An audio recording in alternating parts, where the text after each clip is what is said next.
Welcome back to the Fixed Ops Roundtable. I'm Sarah Vantine here with Ted Ings. Today we have the Privacy for Cars panel, and Ted, privacy is an important topic in our industry right now. It is. It's one of the big topics in 2026. We are so honored to have the brand ambassador leader herself, Mary Marwig, is here with Sherryl from Privacy. Thank you both for being with us today. Yes, absolutely. I'm excited to be here. Thank you. We're excited to have you. Thank you so much. Yeah, I agree with you. Privacy is going to be a big topic in 2026. We are seeing more and more growth over the years. And Ted, I've got to thank you. We talked last time about what's happening in New Jersey. New Jersey passed a new law that requires dealers to offer data deletions in cars to consumers when they come in for trade-ins or lease returns. And we're seeing so much momentum. Actually, Cheryl, can you tell us a little bit about the new partnership that we've just announced? Yes, so we are being endorsed by NJ Car. And so this is really a way that we can help New Jersey dealers Great. comply with this law because I think in July, the Attorney General sent over 3,000 letters to dealers to notify them that they had to comply with this law. And so privacy is out there, but really, we don't collect data in cars. You know what we collect, Ted? Life stories. Yeah. If I go in your car, Yes. I can figure out what is your favorite You know restaurant, everything. what right? Oh doctors my you gosh, go to. yes. Do you go to the tanning booth? I might not even know that. Where he picks up his grandkids. It's so much information. And I think a lot of people think when you're connected with your phone, like, okay, I can delete that and it's done. But Mary, is that where all the information lives? Absolutely not. No, cars do collect a lot of information. And one thing that a lot of people don't know is that when you unpair a phone, the data still stays in the car, Ted. And that's when we see, bad things happen, data being used in ways that it shouldn't be. And a lot of customers deserve to have that data deleted before they Yeah. finalize their trade-in or their lease return. So let me just say this.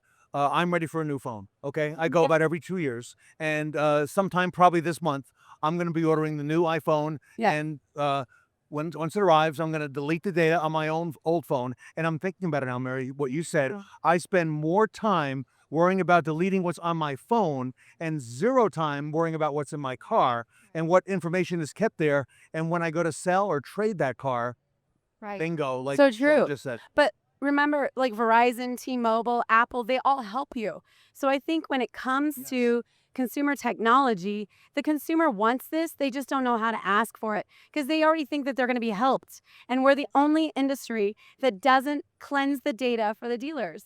I mean, you have a favorite story, like a high-end, we won't say the name, but an actor traded in his car. They figured out who he was and went to his house and used his gate code. Absolutely. And to your point, Ted, about the retail experience on your phone, it's locked. You either have a PIN or your fingerprint or your face print, but in cars, the data is unencrypted in most cases. So the only thing that you need to access that data is the car key. So it's even more dangerous than a phone. Wow. It's out in the open and it's accessible to a lot of people. And for example, when a dealership comes into a car goes into a dealership for service, there's a lot of people who have access to that key Absolutely. and that information. So that information is available all through that time period. And Sarah, I mean, that's a huge, huge, if you will, breach. And New Jersey has the state I live in has recognized that, but Yeah. there's still 49 more states, Sarah. That's right, Ted. And this is only going to continue to grow, and privacy is becoming such an important conversation across the industry and really globally in every sector. Cheryl, in thinking about the dealership, a lot of the challenges that happen in retail automotive, everything happens so fast, and our dealers listening today may be thinking about this going, okay, well, how do I make sure that I'm, not delaying or impeding my recon process or impeding my RO process. So talk to us a little bit about how Privacy for Cars actually does it with the dealership. Yeah, well, the great news is we can get them started that day. It's as easy as an app. Then we'll connect with your inventory systems like Viato or Vin Solutions. So then we can help you track your cars. But it's as simple as in the recon process, 90 seconds. 90 seconds is all it takes. Now, think about the dealers who are trying to do it themselves. Okay, you may say that you have a Ford store. You know how to do some of the Fords, but do you know about the Hondas? What about the Teslas? I just had a Ford dealer tell me that they had someone that used the Tesla. They were still charging the car. They couldn't figure out They were getting charged, and someone else already bought the car. They were getting free charging. Cha-ching, cha-ching. The old owner was still paying. Cheryl, are dealers even doing it on their own? That's got to be hit or miss. I mean, they do. And I think like just because you have good intentions doesn't really make a process. And the other thing that like at Privacy for Cars is not only do we make it simple, we make it verifiable because you get a certificate at the end. So you can prove to your customer, you can stick that in the deal jacket. Isn't that great? And a lot of dealers are looking to, is it a little bit of revenue or is it a way to like attract a new business for trade acquisitions? Don't go to that dealer down the street Right. because they're not going to take care of your car or your life stories like I do. Right. Well, Mary, I'm imagining just all of the proactive ways that this is really a differentiator in what dealerships are offering to customers and really driving additional retention through paying attention to pieces like privacy. 100%. And to Cheryl's point, we do see a lot of dealers using privacy as a way to drive trade-ins right now. And so what they're doing is offering a free data deletion service to anybody that comes in to get their car evaluated for a trade-in. And so that is a different way you can either charge for the service. Some are just offering it because they feel it's the right thing to do. And then others are using it to drive other business in other parts of the dealership. Well, and we really make it easy, don't we, for them to promote that they do this for their customers. Websites, social media, in-store, you name it. Word of mouth also. Positive customer experiences lead to good reviews. So it's a win-win-win-win. Yeah, so it's not even just about privacy or even like the safety or the stories. I mean, think about the last time you bought a house.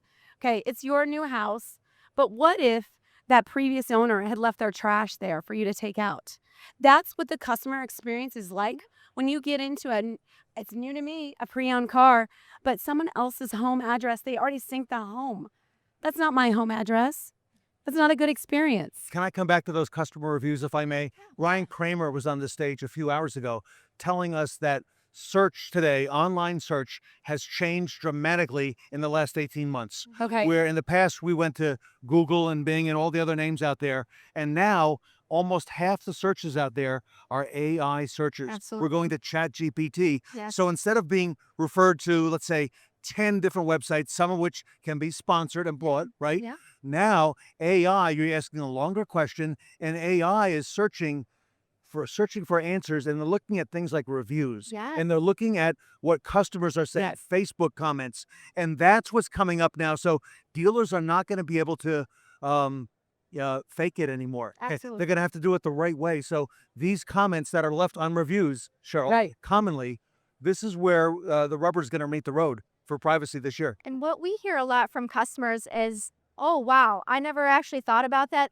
Thank you for telling me. Yes. I appreciate you. I trust you. So yes, it's a win all around. So building that trust for dealers this year is going to be even more important because of the fact that AI is now going to dominate more and more searches, okay? So I think this is extremely on top of dealers' minds and needs to be, okay? So Absolutely. thank you for all you're doing for the industry.